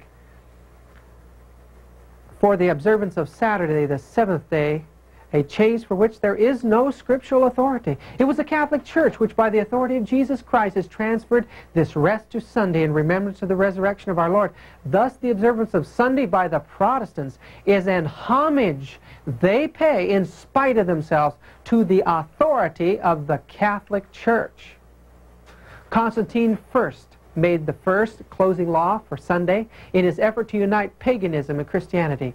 The Church picked up the movement, and a number of laws later on the same object, they had transferred the day of worship from Saturday to Sunday. You may read the Bible from Genesis to Revelation, and you will not find a single line authorizing the sanctification of Sunday. The Scriptures enforce the religious observance of Saturday, a day which we Catholics never sanctify. James Cardinal Gibbons.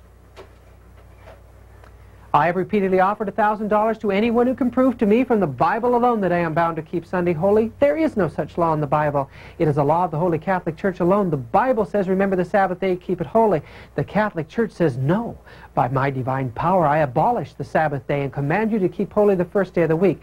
And lo, the entire civilized world bows down in reverential obedience to the command of the Holy Catholic Church, from a lecture from T. Enright, 1884. Again, he says, I have repeatedly offered $1,000 to anyone who will prove by the Bible alone that Sunday is the day which I am bound to keep, and no one has called for the money. It was the Holy Catholic Church that changed the day of rest from Saturday, the 7th day, to Sunday, the first day of the week. Again, T. Enright, 9 years later in 1893.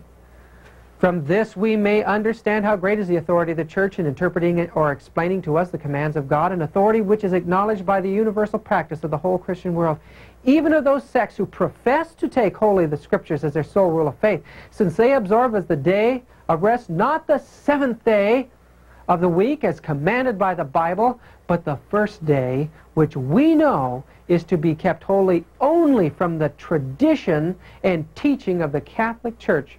Henry Gibson, Catechism Made Easy. Reason and sense demand the acceptance of one or the other of these alternatives, either Protestantism and the keeping holy of Saturday, or Catholicity and the keeping holy of Sunday. Compromise is impossible. James Cardinal Gibbons, Catholic Mirror, December 23, 1893. In 1893, Rome gave a challenge to the Protestant world. That challenge to the Protestants was because the Protestants wanted to enforce a federal Sunday law in this country. The Catholic Church quickly moved in to point out that their doing that was in homage that they pay to the sign of the Roman Catholic Church's authority. Let's read a couple of excerpts from that article from the Catholic paper at that time. The Adventists are the only body of Christians with the Bible as their teacher who can find no warrant in its pages for the change of day from the 7th to the 1st.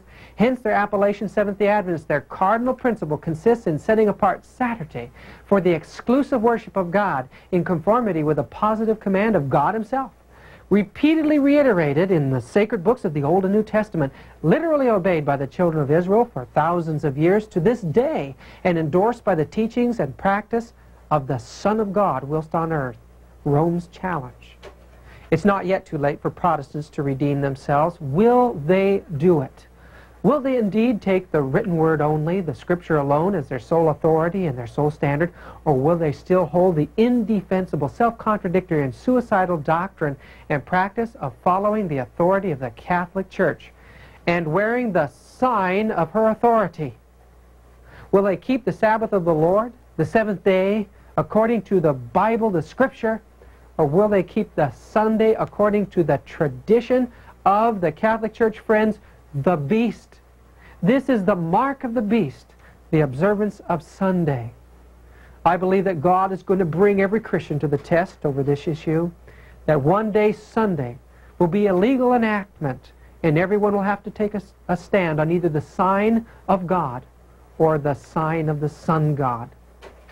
A message must go out to the world today, and that message is that Christianity has fallen, that she has accepted pagan doctrines, that she is as that image, or that harlot in Revelation chapter 17 portrays, the mystery Babylon the Great, the mother of harlots and abominations of the earth.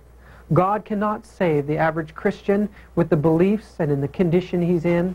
He's calling them out of this system of apostasy. In Revelation chapter 18, we read the last warning of Jesus to this world.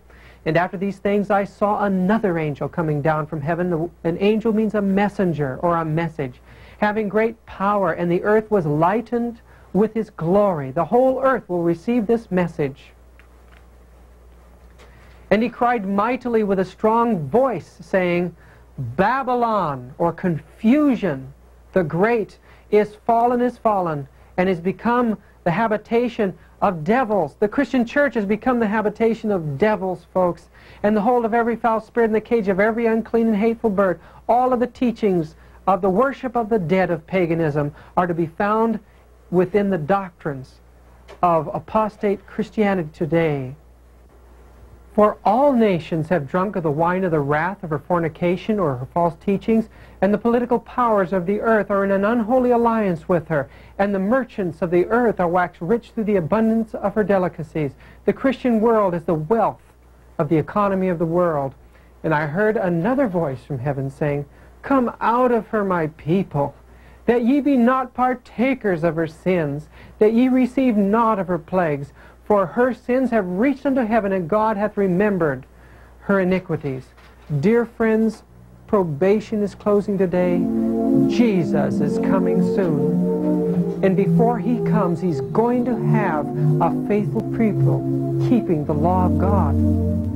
Will you be one of those people? I urge you today to take your Bible in your hand and go to the Lord Jesus Christ and ask him to guide you into that deep relationship with him.